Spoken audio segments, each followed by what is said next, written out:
2 దశాబ్దాల క్రితమే నటిగా పరిచయమైన షామా సికందర్ కెరీర్ ఆరంభమే అమీర్ ఖాన్ సినిమాలో ఒక కీలక పాత్రలో నటించింది. అయితే 2000ల నాటి ప్రముఖ నటి తన నటనను వదిలేసి కెరీర్ శిఖరాగ్రంలో జీవితాన్ని ముగించాలని నిర్ణయించుకుంది. అసలు షామా జీవిత ప్రయాణం ఎలా సాగింది అన్నది పరిశీలిస్తే ఆసక్తికర విషయాలు తెలిసాయి. సినిమా, టెలివిజన్ రెండింటిలోనూ తమదైన ముద్ర వేసిన షామా ఇటీవల స్ట్రీమింగ్ ప్లాట్ఫామ్లో కూడా కొన్ని మరపురాని పాత్రలతో అలరించింది. నిజానికి షామా తన బాల్యంలో తిండికి లేని రోజులను గడిపింది. ఆమె జీవితం లోతుల్లోకి వెళితే చాలా సినిమా కష్టాలున్నాయి. తన అసలు పేరు షామా సికందర్ అలీ గేసావత్. 42 సంవత్సరాల వయస్సులో కూడా ఈ బ్యూటీ తనదైన అందం, ధైర్యంతో యువ నటీమణులతో పోటీ పడుతోంది.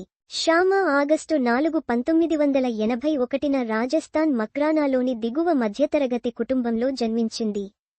ఒక త్రోబ్యాక్ ఇంటర్వ్యూలో షామా తన 10 సంవత్సరాల వయసులో తల్లిదండ్రులు ఆర్థిక ఇబ్బందుల గురించి మాట్లాడుకోవడం విన్నానని వెల్లడించింది.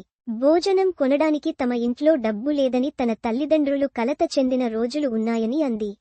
షామా సికందర్కు 9 సంవత్సరాల వయసులో కుటుంబం మెరుగైన ఉద్యోగ అవకాశాల కోసం ముంబైకి వెళ్ళింది. 10 ఏళ్ల వయసులో తాను చూసిన పోరాటాల కారణంగా షామా చిన్నప్పటి నుండే డబ్బు ప్రాముఖ్యతను అర్థం చేసుకుంది.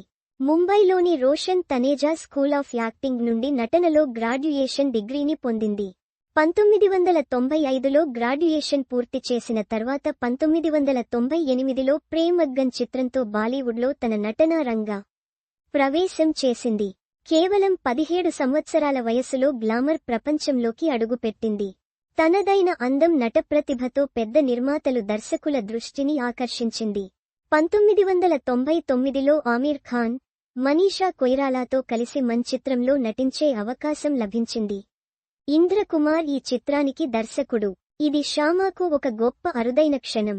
ఆ తర్వాత వరుసగా క్రేజీ ప్రాజెక్టులు లభించాయి. తరువాత Ye Mohabbat Hai, Ansh, the deadly part, Basti, Dhoom ధడక్కా, contract, bypass road సహా మరెన్నో హిట్ చిత్రాలలో నటించింది.